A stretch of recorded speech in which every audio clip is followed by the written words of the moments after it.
क्या होता है कि जितना भी पैसा से रिलेटेड नीति होगा, ठीक है, अर्थव्यवस्था से रिलेटेड जितना भी नीति होगा सबको बोलेंगे मौद्रिक नीति। आरबीआई जो है ये मौद्रिक नीति बनाती है। हमारी मौद्रिक नीति को कौन बनाती है? आरबीआई। हम बताए थे कि आरबीआई हमारी मौद्रिक नीति को बनाती है। देश की जो सर्वोच्च बैंक है, हमारे देश की जो सर्वोच्च संस्था है बैंकिंग में, वो रिजर्व बैंक ऑफ इंडिया है, आरबीआई। ये रिजर्व बैंक ऑफ इंडिया 1 अप्रैल 1935 को इसका गठन होता है और तब से ये हमारे लिए यहाँ पे काम कर रही है। तो जो भी मौद्रिक नीति है भारत का वो कौन बनाती है? आरबीआई। फिर से बोलो आरबीआई, फिर से बोलो आरबीआई, फिर से बोलो आरबीआई। हाँ, आरबीआई क्या करती है? ये मौद्रिक नीति बनाती है और साथ में तरलता को नियंत्रित करती है। तरलता क्या है कि देखो, यदि पैसा जितना पैसा की बहाव की स्थिति होगी, पैसा की क्या होगी? बहाव की स्थिति, उसी को बोलेंगे तरलता। जैसे यदि मार्केट में ज्यादा पैसा आ जाएगा तो उससे क्या होगा? महंगाई बढ़ जाएगा, और कम पैसा आएगा महंगाई घट जाएगा। जैसे लॉजिकली बात, यदि तुम्हारे पास बहुत पैसा है तो तुम जाके तरह तरह का सामान खरीदेगा कि नहीं? सामान ज्यादा खरीदेगा तो मांग ज्यादा होगा कि नहीं? और मांग ज्यादा हुआ तो महंगाई बढ़ेगा कि नहीं बढ़ेगा? तो महंगाई क्या होता है? बढ़ जाता है। तो याद रखना, तरलता, यदि पैसा बहुत ज्यादा आ गया, तरलता बढ़ गया तो महंगाई भी क्या होगा? बढ़ जाएगा। और तरलता कम हो गया तो महंगाई क्या होगा? घटेगा। याद रखना, तरलता ज्यादा हुआ तो महंगाई क्या होगा? तरलता कम हुआ तो महंगाई घटेगा, और तरलता ज्यादा हुआ तो महंगाई बढ़ेगा। फिर से बोलो, तरलता ज्यादा हुआ तो महंगाई बढ़ेगा, और तरलता कम हुआ तो महंगाई बढ़ेगा। तो हम बोल सकते हैं तरलता जो है, पैसों की तरलता, ये समानुपाती होती है महंगाई की, है? इसका मतलब क्या कि तरलता बढ़ने से महंगाई भी बढ़ेगी और तरलता घटने से महंगाई भी घटेगी। तरलता क्या है? पैसा की बहाव की स्थिति। पैसा कितना है तुम्हारे पास? कैश। क्लियर है कि नहीं? तो ज्यादा पैसा रहने से ज्यादा खर्चा होगा, कम पैसा रहने से कम खर्चा होगा। तो जब बहुत ज्यादा मार्केट में तरलता आ जाता है तो सरकार इसको नियंत्रित करने के लिए कहती है और आरबीआई नियंत्रित पॉलिसी लाती है। तो महंगाई को सिर्फ एक आदमी नियंत्रित नहीं करता, आरबीआई भी इसके लिए समय समय पे पॉलिसी लाते रहती है। कोई दिक्कत नहीं आता? अरे समझ में आ रहा है कि नहीं? तो अधिक तरलता के कारण क्या होगा? अधिक तरलता के कारण, और यदि तरलता कम होगा तो क्या होगा? यदि तरलता ज्यादा हो गया, लोगों के पास ज्यादा पैसा आ गया, तो सरकार का, तो बैंक क्या करती है?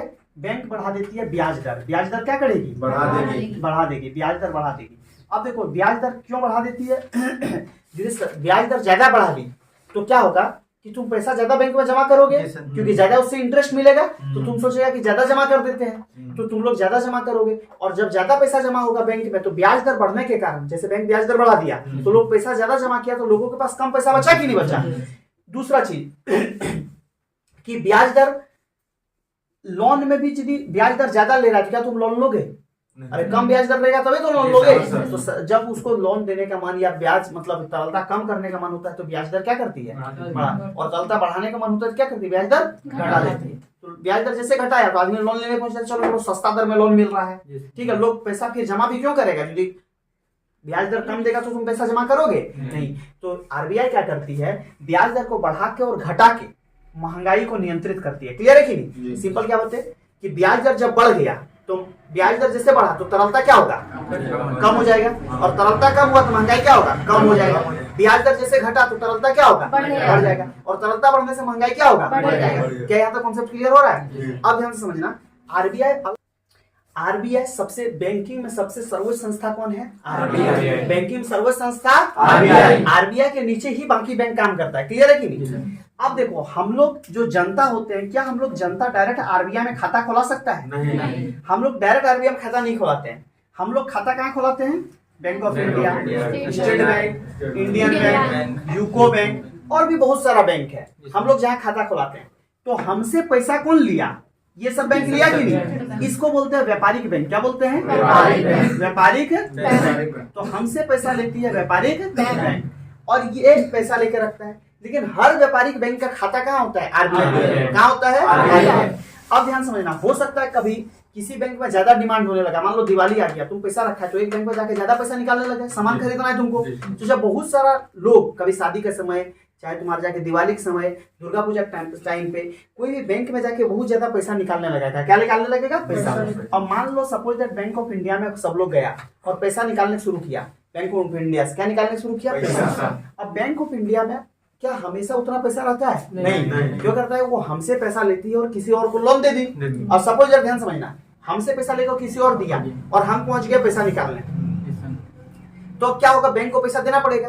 तो बैंक अपने लिए, इसके लिए देने के लिए अपने पास कुछ रखती है सुरक्षित, कि उतना किसी को नहीं देगा, उसी में से कोई आता है तो उसको देता है निकाल के। क्लियर है कि नहीं? फिर जमा भी होता है। अब जब जानता है बैंक की दिवाली आ गया, दुर्गा पूजा आ गया, लोग ज्यादा पैसा लेंगे, तो ये पहुंच जाता है आरबीआई के पास। किसके पास? आरबीआई। और आरबीआई को बोलता है कि हमको लोन दे दीजिए। क्या दे दीजिए? लोन। हम आपको घुमा देंगे।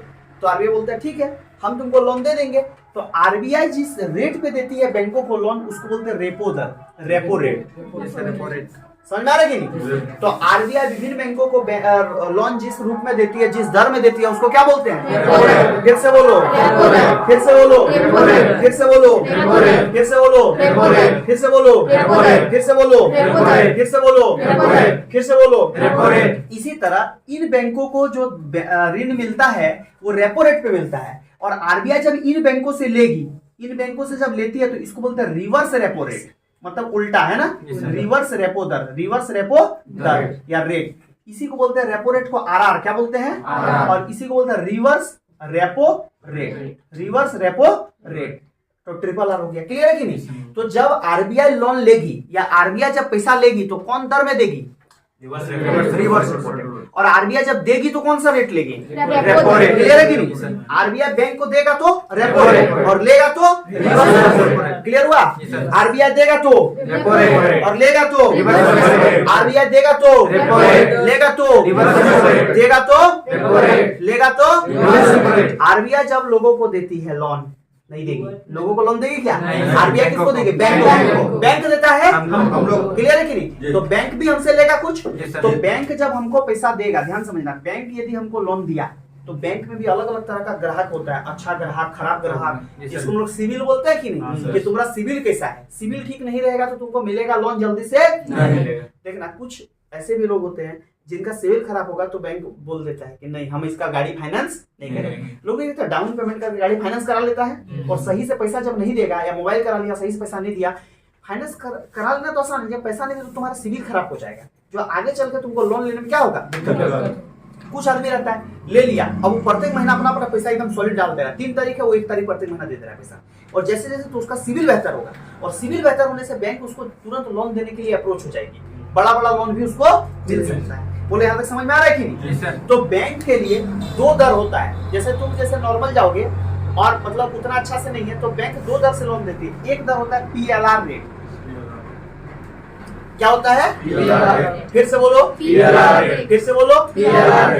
पीएलआर, तो इसका पूरा नाम है primary lending rate. Primary lending rate, primary lending rate. फिर से बोलो, प्राइमरी लेंडिंग रेट। और एक होता है बेस दर, बेस रेट, बेस रेट, ठीक है, बेस रेट। इसको हम लोग आधार दर भी बोल सकते हैं। क्या बोल सकते हैं? आधार दर। तो दो तरह से देती है बैंक लोन, ठीक है, एक देती है पीएलआर रेट पे, एक देती है बेस रेट पे, आधार दर। अच्छा ग्राहक होगा उसको मिलेगा आधार दर पे, बेस रेट पे, है ना। अच्छा ग्राहक को क्यों देता है बेस रेट पे? अब देखो, सपोज दैट यदि पीएलआर रेट कोई भी 8% ले रहा है तो बेस रेट में वो 4 से 5% में दे देगा लोन। कितना आसान है। तो जो बैंक के लिए अच्छा ग्राहक होता है उसको बैंक किस में देती है? Base rate. और जो बैंक के लिए ग्राहक अच्छा नहीं होता है उसको किस में देती है? पीएलआर। किस में देती है? पीएलआर। याद है कि नहीं? तो पीएलआर रेट में तो हम लोग यदि बैंक जाएंगे और बैंक में ज्यादा मतलब उतना अच्छा से नहीं है, मतलब कि पकड़, या बैंक में बार बार पैसा जमा नहीं करते हैं, नहीं निकाल रहे हैं, या बैंक में मतलब जो भी है सिविल अच्छा नहीं है, तो हमको लोन मिलने में दिक्कत होगा।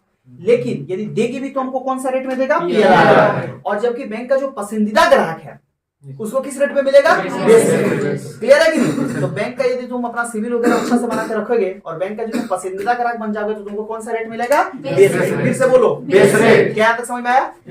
मौद्रिक नीति का निर्धारण कौन करती है? आरबीआई। आरबीआई व्यापारिक बैंकों पे नियंत्रण रखती है। आरबीआई जब बैंक व्यापारिक बैंकों को ऋण देगी तो उसको बोलते हैं रेपो रेट, और व्यापारिक बैंक से लेगी तो रिवर्स रेपो रेट। क्या यहाँ तक क्लियर हुआ? कोई दिक्कत यहाँ तक? आरबीआई ब्याज बढ़ा देगी तो तरलता कम, तरलता कम तो महंगाई कम, ब्याज घटा दी तो तरलता ज्यादा, तरलता ज्यादा तो महंगाई ज्यादा। क्या यहाँ तक क्लियर हुआ? जो बैंक भी देती है अपनी जनता को लोन, देती है कि नहीं? तो जनता को जब बैंक लोन देगी तो 2 रेट पे मेनली देती है, एक होता है पीएलआर रेट, एक होता है बेस रेट। अपने पसंदीदा लोगों को देती है बेस रेट और बाकी को देती है पीएलआर, प्राइमरी लेंडिंग रेट। क्या यहाँ तक समझ में आया? अरे हाँ या नहीं? कोई दिक्कत यहाँ तक? नहीं। देखो, अब ध्यान समझना, आरबीआई जो हम बताए अभी, आरबीआई जो बैंक को ऋण दे रही है, बहुत सारा बैंक को ऋण दे रही कि नहीं? तो आरबीआई जब बैंक को ऋण देती है तो अलग अलग तरीके से देती है। जैसे इसका भी अलग अलग रेट रहता है। एक तो हम लोग इसको देखें कि आरबीआई जब बैंक को दे रही है तो रेपो रेट में दे रही है। किसमें दे रही है? रेपो रेट पे। किसमें दे रही है? रेपो रेट पे। अब ध्यान से समझना, यदि सबसे पहले कि बैंक भी जो होता है डेली के लिए ऋण नहीं लेता, एक दिन के लिए पैसा निकालता है कि आप एक दिन के लिए हमको पैसा दे, कल वापस कर देंगे। क्लियर है कि नहीं? तो यदि एक दिन के लिए पैसा लेगा, ऋण कितना दिन के लिए? एक दिन के लिए होगा, तो ये मिलेगा एमएसएफ दर पे। कौन सा दर? फिर से बोलो, फिर से बोलो, फिर से बोलो, फिर से बोलो, फिर से बोलो। यदि 2 से 14 दिन के लिए ऋण मिलेगा तो ये मिलेगा रेपो दर पे। किस पे मिलेगा? किस पे मिलेगा? किस पे मिलेगा? किस पे मिलेगा? और 14 दिन से ज्यादा के लिए जो लेके आएगी पैसा तो ये मिलेगा बैंक दर। किसमें मिलेगा? 14 दिन से ज्यादा में तो बैंक दर। तो बैंक जो आरबीआई है, आरबीआई बैंक को हर बार रेपो नहीं लेती है। एक मेनली ये तुम्हारे एग्जाम में बहुत ज्यादा आता है कि यदि आरबीआई बैंकों को लोन दे रही है तो किस दर पे देती है? तो ऑप्शन हमेशा रहता है रेपो दर। लेकिन कभी कभी ऐसा भी रहेगा कि रेपो दर ना रह के अलग अलग दर रहेगा, तो तुम ये 3 दर में से चेक करना है तुमको। ठीक है? बैंक किसको भी लेती है। आरबीआई क्या करेगा, यदि बैंक को एक दिन के लिए लोन देगा, कितना दिन के लिए? एक, तो वो जो दर रहेगा एमएसएफ दर। कौन सा दर? एमएसएफ। यदि 2 से 14 दिन के लिए दिया तो रेपो दर। आप पूछ सकता है रेपो दर की सीमा कितने दिनों तक होती है? 2 से 14 दिन। क्लियर है कि नहीं? और 14 दिन से ज्यादा के लिए दिया तो कौन सा दर? कौन सा दर? कौन सा दर? अभी तक हम लोग क्या सीखे? सबसे पहले हमने देखा मौद्रिक नीति का निर्धारण आरबीआई। आरबीआई क्या करती है? व्यापारिक बैंकों को लोन देगी, व्यापारिक बैंक से भी कभी कभी लेगी। व्यापारिक बैंक को जब वो देगी तो वो कहलाती है रेपो दर। व्यापारिक बैंक से जिसमें लेगी रिवर्स रेपो दर। हमने देखा कि आरबीआई सिर्फ रेपो दर पे ही नहीं देती है। यदि एक दिन के लिए देगी तो एमएसएफ दर। किसमें देगी? 2 से 14 दिन के लिए देगी तो, और 14 दिन से ज्यादा के लिए देगी तो 14 दिन से ज्यादा, 14 दिन से ज्यादा। जो रेपो दर है वर्तमान में ये 6.50% है। ठीक है? 2024 में कितना है? 6.50। ये अलग अलग चेंज होते रहता है, लेकिन वर्तमान में रेपो दर क्या है? 6.50। और रिवर्स रेपो रेट अभी क्या है? 3.35%। क्लियर है कि नहीं? इसको 3.35 पढ़ते हैं। क्लियर है? तो 3.35 याद रखने के लिए ऐसे बोल सकते हैं, कोई दिक्कत नहीं। ध्यान समझो। इसके बाद 2 और चीज होता है। एक होता है CRR। ठीक है? Cash reserve ratio. Cash reserve ratio Hindi से बोलते हैं नगद आरक्षित अनुपात। कैश रिजर्व रेशियो ये होता है क्या है कि हमको कैश रिजर्व रखना पड़ता है। मान लो हमारे बैंक का जितना भी मतलब टर्नओवर है, जितना पैसा है टोटल, उसमें से कुछ कैश हमको आरबीआई के पास रिजर्व रखना पड़ता है। हर बैंक को रखना पड़ता है। तो ये बैंक का लगभग 4% होता है, आगे पीछे हो सकता है। अभी 4.5% के आसपास है। क्लियर है? 4 से 4.5% अभी है। तो ये बैंक आगे पीछे कर सकती है। तो आरबीआई क्या करता है, मान लो यूको बैंक है, तो यूको बैंक का जितना पैसा है उसमें से 4.5% किसके पास है? आरबीआई। इंडियन बैंक का 4.5% किसके पास है? आरबीआई। ये 4 से 4.5% हो सकता है, आगे पीछे भी हो सकता है, बैंक पे डिपेंड करता है। एसबीआई का 4% किसके पास है? आरबीआई। तो जितना टोटल पैसा रहता है उसका लगभग 4% हम लोग बैंक कहाँ जमा कर देते हैं? आरबीआई में। तो उसी को बोलते हैं CRR। क्या बोलते हैं? CRR।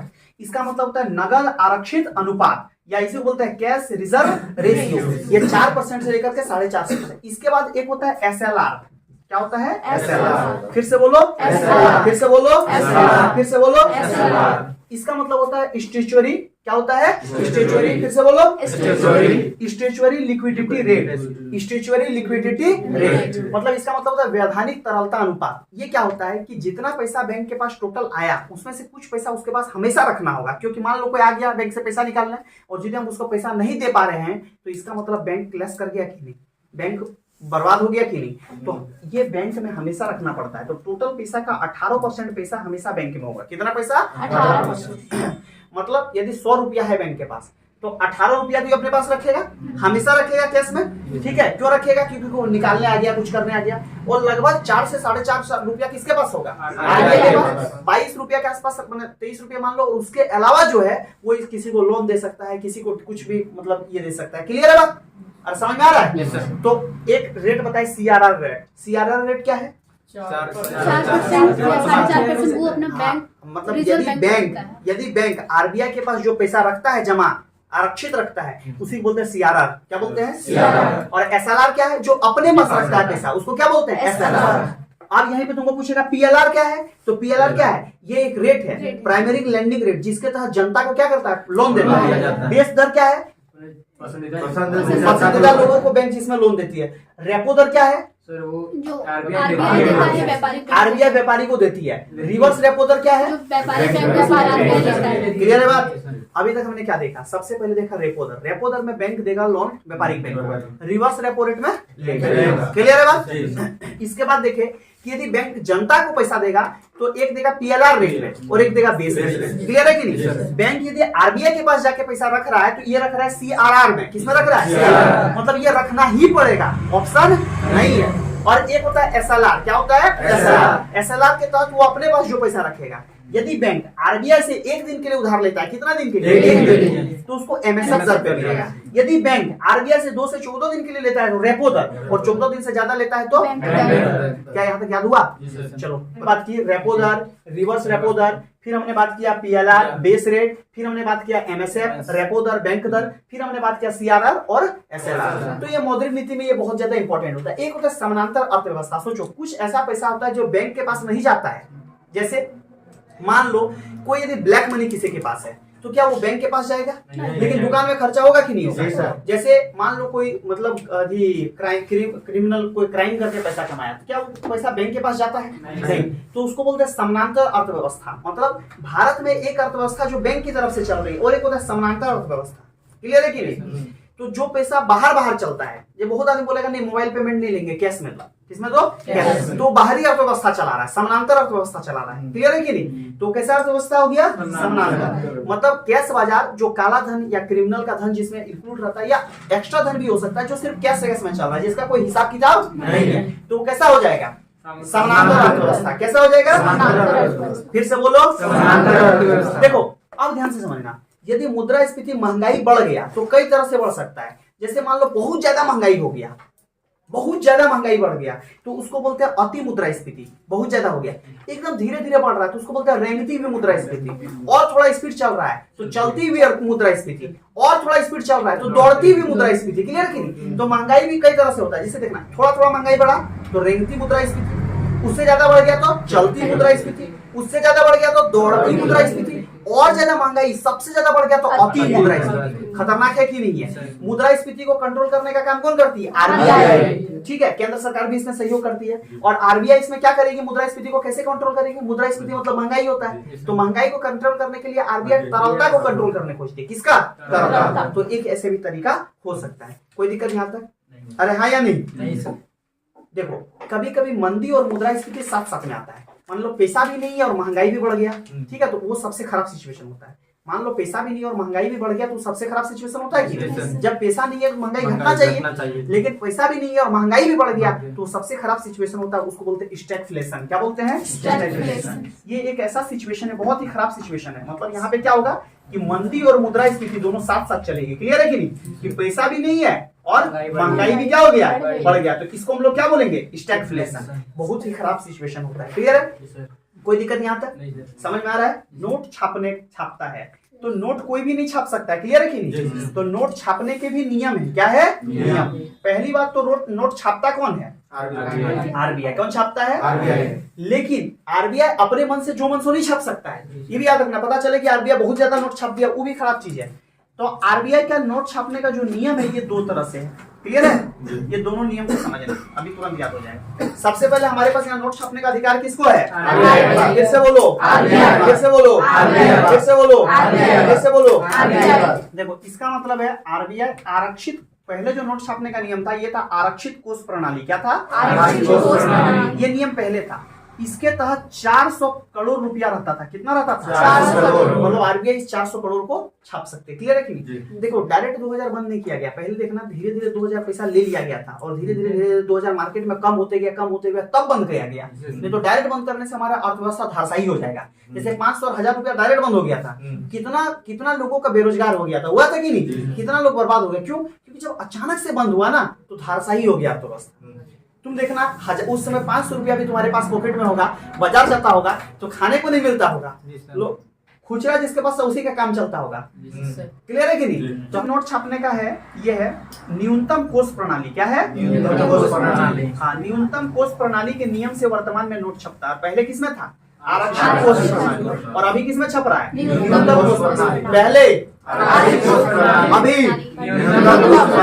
तो न्यूनतम कोष प्रणाली के साथ अभी 200 करोड़ रुपया कर दिया। कितना कर दिया गया? 200 करोड़ रुपया को 2 भाग में बांटा। कितने भाग में? 2 भाग में। जैसे भारत का जो पैसा रहेगा उसमें से 125 करोड़ रुपया, और जो डॉलर में रहेगा उसमें से 75 करोड़। कितना रहेगा? 75 करोड़। क्लियर है कि नहीं? तो ध्यान समझना, ये नोट छापने का नियम है। किसका नियम है? नोट छापने। इसके बाद एक होता है हेलीकॉप्टर मनी। क्या होता है? Helicopter money. ठीक है, मंदी के समय जब पैसा कम रहता है तो आरबीआई पैसा ज्यादा छाप देती है और दे देती है, उसको बोलते हैं हेलीकॉप्टर मनी। क्या बोलते हैं? मंदी। जब मंदी आ जाता है क्या आता है? मंदी। तो मंदी के समय, किसके समय? मंदी के समय आरबीआई क्या करती है? नोट छाप देती है। क्या छाप देती है? नोट छाप के दे देती है, एक्स्ट्रा नोट। इसी को बोलते हैं हेलीकॉप्टर मनी। क्या बोलते हैं? Helicopter money. हेलीकॉप्टर मतलब हेलीकॉप्टर जैसे ऊपर से आता है ना, वैसे ऊपर से क्या आ गया? नोट्स। क्या आ गया? नोट। तो इसी को बोलेंगे हेलीकॉप्टर मनी। फिर से बोलो, हेलीकॉप्टर मनी। फिर से बोलो, हेलीकॉप्टर मनी। फिर से बोलो, हेलीकॉप्टर मनी। Helicopter money. यहाँ पे हमको एक चीज याद रखने वाला बात है कि 1 रुपए का जो नोट होता है ये वित्त मंत्रालय जारी करता है। कौन? 1 रुपए का नोट कौन जारी करता है? 1 रुपए का नोट, 1 रुपए का नोट, 1 रुपए का नोट। नोट जारी करने का अधिकार किसको है? 1 रुपए का नोट कौन जारी करता है? कौन जारी करता है? कौन जारी करता है? भारत में टकसाल। किसकी बात करते हैं? भारत में टकसाल। भारत में टकसाल। ठीक है। 1 नंबर में है मुंबई। क्या है? मुंबई। फिर से बोलो, मुंबई। क्या है? मुंबई। दूसरा बात में है हैदराबाद। क्या है? हैदराबाद। क्या है? हैदराबाद। तीसरा नंबर में है चेन्नई। चौथा बताओ? नोएडा। पांचवा? कोलकाता। क्या है? कोलकाता। और कुछ है? नहीं सर, कोलकाता। तो ये 5 है। देखो, मुंबई जो है सबसे पुराना टकसाल है। सबसे पुराना टकसाल कहाँ है? मुंबई। इसके बाद आगे क्या है? और ठीक है, सबसे नोएडा सबसे आधुनिक है। आधुनिक सबसे आधुनिक कौन है? नोएडा। और कलकत्ता में क्या होता है? पुरस्कार। ध्यान समझना, टकसाल मतलब क्या होता है? देखो, टकसाल मतलब यहाँ पे हम बात कर रहे हैं भारत में टकसाल। टकसाल का मतलब होता है जहाँ नोट छपता है या जो प्राइज मिलता है उस सब में जो चीज चित्रकारी होता है, यहाँ जहाँ सिक्का उक्का बनता है, वो ढलता है, उसको टकसाल बोलते हैं। क्या बोलते हैं? टकसाल। तो टकसाल में भारत में जो अभी फेमस में है 5 टकसाल है, इसमें मुंबई जो है सबसे पुराना टकसाल है। सबसे पुराना टकसाल कौन है? मुंबई। सबसे पुराना टकसाल मुंबई। एक फिर हैदराबाद है, चेन्नई है, नोएडा है। सबसे आधुनिक टकसाल कौन है? नोएडा। सबसे आधुनिक टकसाल नोएडा। सबसे आधुनिक टकसाल नोएडा। इसके बाद कोलकाता है, देखो पुरस्कार भारत रत्न हो गया, चाहे और भी तरह तरह का पद्म श्री पद्म, ये सब जो है पुरस्कार हो गया। पुरस्कार में जो छाप सब रहता है ये सब कहाँ छपता है? कोलकाता। कहाँ छपता है? क्लियर है यहाँ तक? तो ये नोट छपने क्या है? देखो, बैंक का जो नोट छपने का प्रेस है कि कहाँ कहाँ नोट छपता है, बैंक का नोट का प्रेस। ठीक है, तो एक है देवास में। कहाँ पे है? देवास। फिर से बोलो, देवास। फिर से बोलो, देवास। फिर से बोलो, देवास। तो बैंक का जो नोट छपने का प्रेस है, नोट कहाँ छपता है? तो ये पता है देवास में। कहाँ छपता है? देवास। फिर से बोलो, देवास। दूसरा कि बैंक का ही करेंसी छपता है। क्या छपता है? करेंसी, है ना, करेंसी नोट प्रेस। जैसे एक है बैंक नोट प्रेस, ये बैंक नोट प्रेस है देवास में। कहाँ पे है? देवास। एक है करेंसी नोट प्रेस। कौन सा? Currency note press. Currency note press ये तुम्हारा जाके कहाँ पे है? नासिक। कहाँ पे है? नासिक। और ये दोनों है किसका? केंद्र सरकार। किसका है? केंद्र सरकार। इसके अलावा कुछ और है, जैसे तीसरा नंबर में तुमको याद रखना है, इसके अलावा हैदराबाद और कोलकाता। हैदराबाद और कोलकाता। ठीक है, हैदराबाद और कोलकाता, ये दोनों में जो छपता है ये किसके अंडर आता है? आरबीआई। किसके अंडर आता है? आरबीआई। देखो, तो सबसे पहले तुमको पूछेगा कि जो नोट छपता है तो नोट कहाँ छपता है? देवास में।